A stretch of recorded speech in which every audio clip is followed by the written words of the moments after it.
Boa noite, tudo bem? Boa noite, Seja Fábio. bem-vindo, viu? Obrigado pela sua presença, deputado. Olha, eu queria começar esse nosso papo. É evidente que nós estamos todos ainda, o país muito impactado pelas notícias que vimos recentemente na política.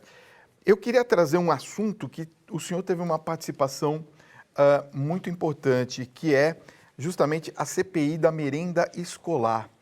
Podemos dizer que tivemos avanços, tivemos retrocessos nessa CPI?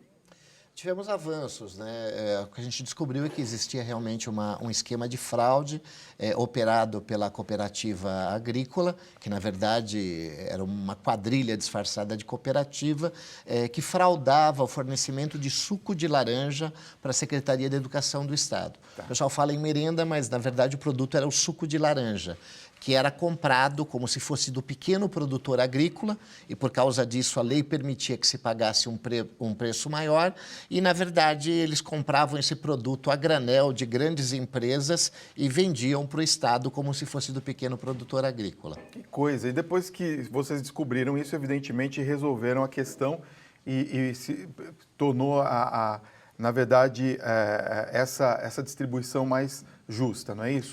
Na verdade, nós identificamos 14 pessoas envolvidas nesse esquema, 2 funcionários da Assembleia Legislativa, um funcionário da Casa Civil, enfim, que de alguma forma se envolveram nesse processo. E foi pedido para que o Ministério Público apurasse e fosse mais a fundo na investigação desses casos. Mas que também se fizesse, e foi proposto isso, uma legislação que tomasse mais cuidado na compra desses produtos da agricultura familiar.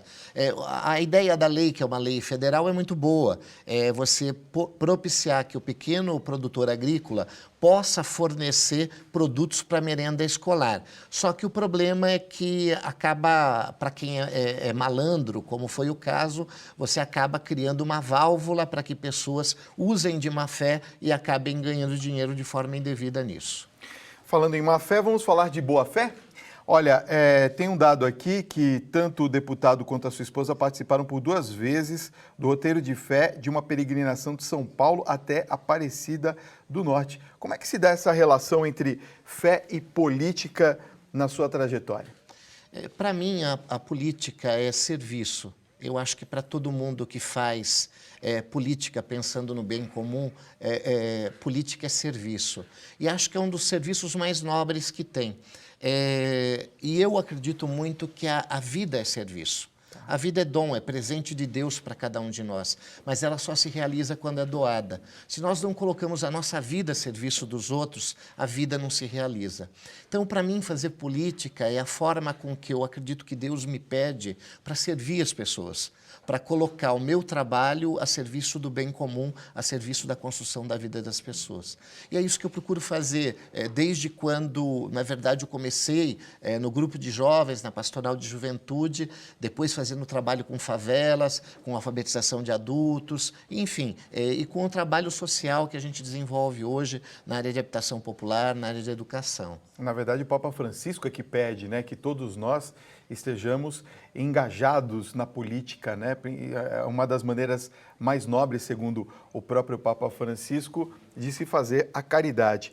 Para isso, eu queria perguntar qual foi a sua relação com Dom Paulo Evaristo Arnes? Foi uma relação muito bonita, né? Dom Paulo foi um testemunho para todos nós, para todos aqueles que viveram o início da construção dos movimentos sociais aqui na Arquidiocese de São Paulo. Dom Paulo era o grande pai, era a pessoa que nos sustentava e, acima de tudo, é um testemunho de amor a Cristo.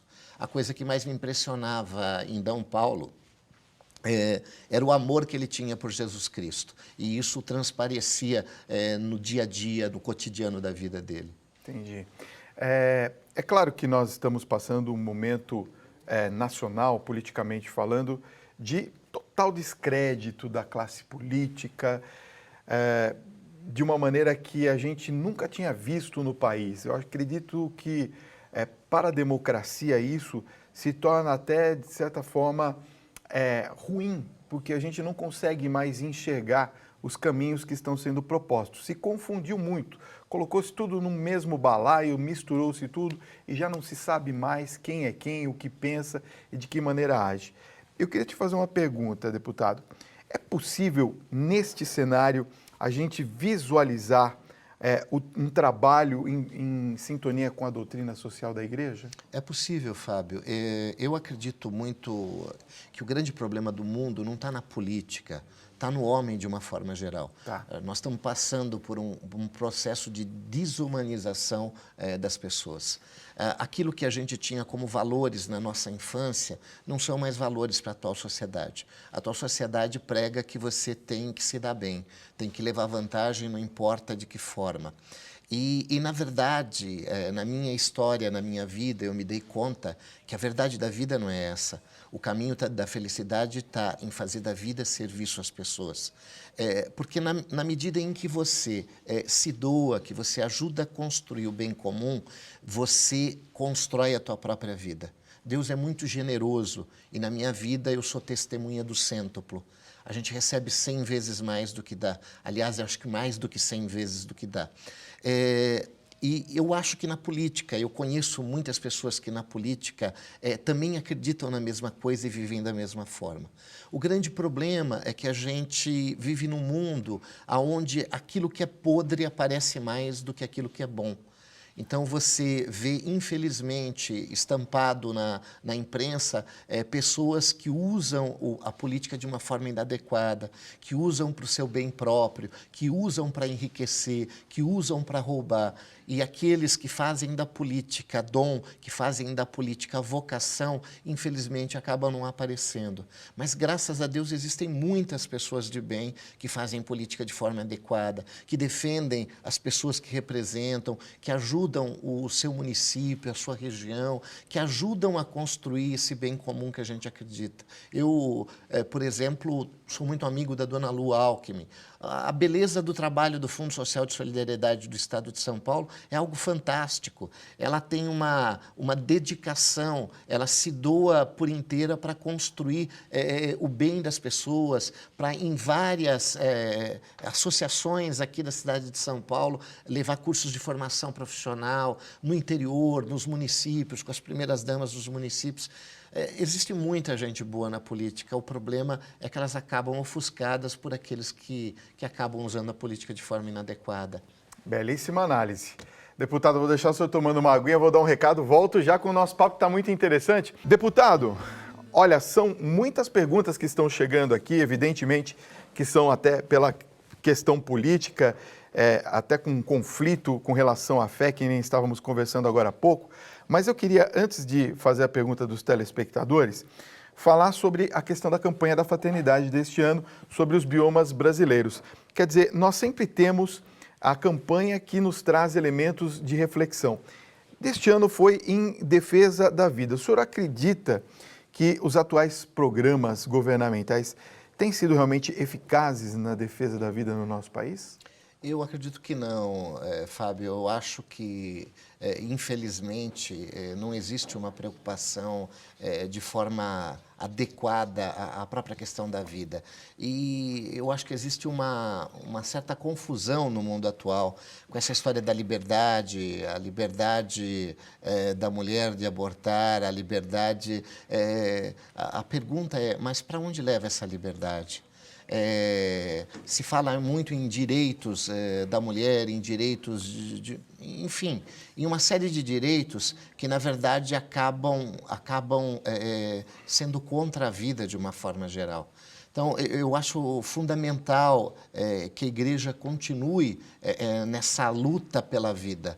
Eu acho fundamental que se brigue para que cada vez mais se crie programas que ajudem a diminuir a desigualdade social. Eu acho fundamental que se brigue para que as pessoas sejam tratadas como pessoas no país.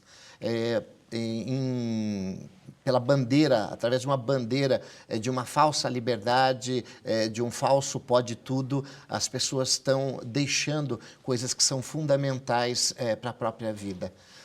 O mundo atual diz que a vida feliz é a vida sem sacrifícios, e isso é uma grande mentira. O sacrifício faz parte da vida, é constitutivo da vida, e sem sacrifício a gente não cresce, a gente não constrói. Eu estava te ouvindo no começo do programa dizer que aquilo que nos é dado, os problemas que não são dados são para a gente crescer, para a gente aprender. Eu acredito piamente nisso. Tudo que Deus nos dá é bom, é para que a gente possa enfrentar, para que a gente possa crescer como pessoa e se tornar cada vez mais um ser humano melhor. É bem por aí. Olha, vamos às perguntas dos telespectadores. Tem muita gente perguntando aqui. O Roberto, que é de Passos, Minas Gerais, está fazendo a seguinte pergunta. Ele fala: boa noite, Fábio, parabéns pelo tema. Formou-se um grande coro na grande mídia, segundo o qual o atual sistema político corrompe até os políticos que entram na política com propósitos e ideais honestos. Qual é a fórmula para se manter honesto dentro desse sistema, deputado? Estar constantemente junto com as pessoas que você representa.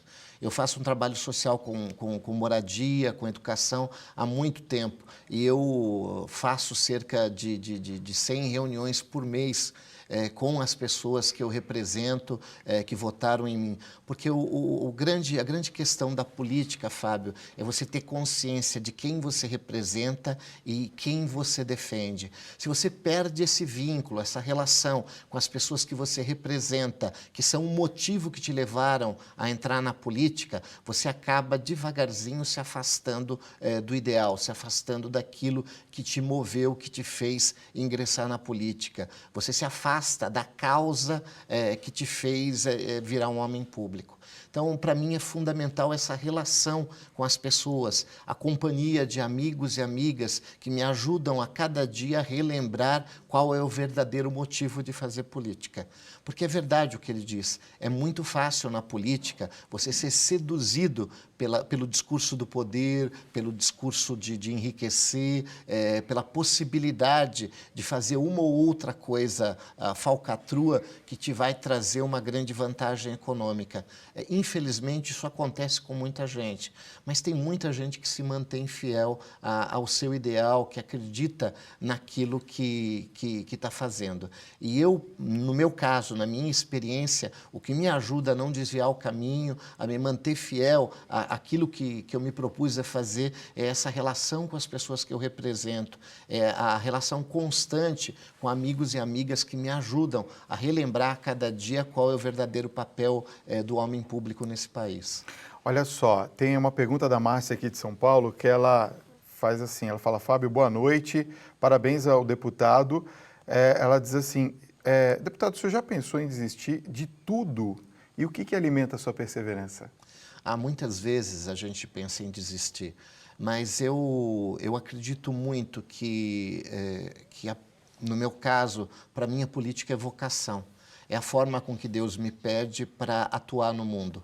Para cada um ele pede uma tarefa, ele pede de alguma forma que a gente ajude a construir um pedaço do reino de Deus aqui nesse momento.